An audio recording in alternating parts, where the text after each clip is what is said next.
शादी नहीं हो रही है, आप आशीर्वाद दीजिए बच्चे की शादी हो जाए, रोग नहीं मिट रहा है, दवाई काम नहीं करती है, आशीर्वाद दीजिए ठीक हो जाए, और आप श्रद्धा से प्रणाम करते हो तो वहीं आपका काम सिद्ध हो जाता है।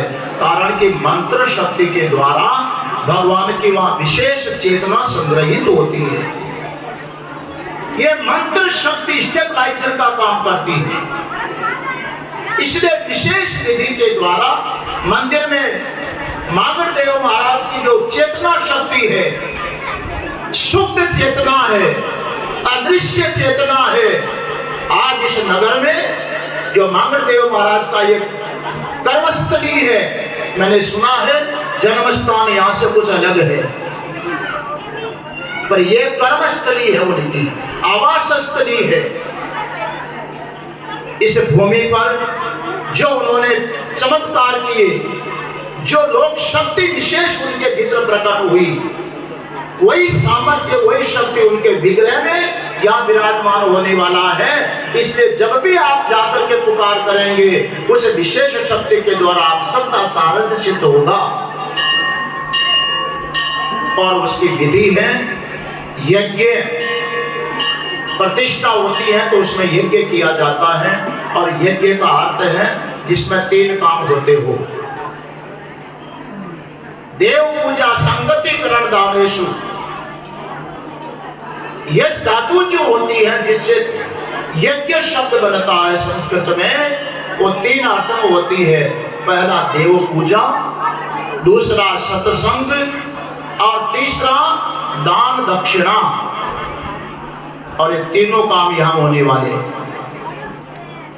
प्रतिदिन 5 दिन यहां पूजा चलेगी, मांगड़देव महाराज की मूर्ति की प्रतिष्ठा होगी, उसमें अन्नादिवास होगा, जलादिवास होगा, धन्यादिवास होगा, अलग अलग वास करवाएंगे, वैदिक मंत्रों के साथ में उसमें शक्ति प्रदान कराएंगे, मंत्र पूजा होगी, हवन होगा, आहुतियां दी जाएगी। इसलिए देव पूजा होगी और उसमें श्रद्धा आप लोग प्रधान रहेंगी, पुरुष आपके साथ में होंगे। दूसरा संगतिकरण सत्संग होता है, इसलिए मैंने कहा था कि हो सके तो कथा आयोजित की जाती, मगर मैं आग्रह करना चाहूंगा कमेटी से कि 5 दिन कम से कम रात्रि के समय चाहे 5 भजन ही हो, लेकिन भजन संध्या अवश्य रखिएगा। और कोई महापुरुष का आगमन होता तो उनसे 5 मिनट ही आप सुनिए। सत्संग जरूर श्रवण करना चाहिए, भजन हो और सत्संग होना चाहिए, तब यज्ञ पूर्ण माना जाएगा।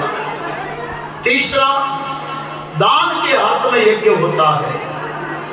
धार्मिक अनुष्ठान में आखिर में दान दक्षिणा का विधान है। पुरुषों और मातृशक्ति, हमारे शास्त्रों में आया है कि दान तो हर व्यक्ति को करना चाहिए। न्यायोपार्जित वित्तस्य दशमांशेन धीमता कर्तव्यो विनियोगश्च ईश प्रत्यर्थमेव च। आप जो भी कमा रहे हो, चाहे आप नौकरी करके कमा रहे हो, चाहे कृषि करके कमा रहे हो, चाहे बिजनेस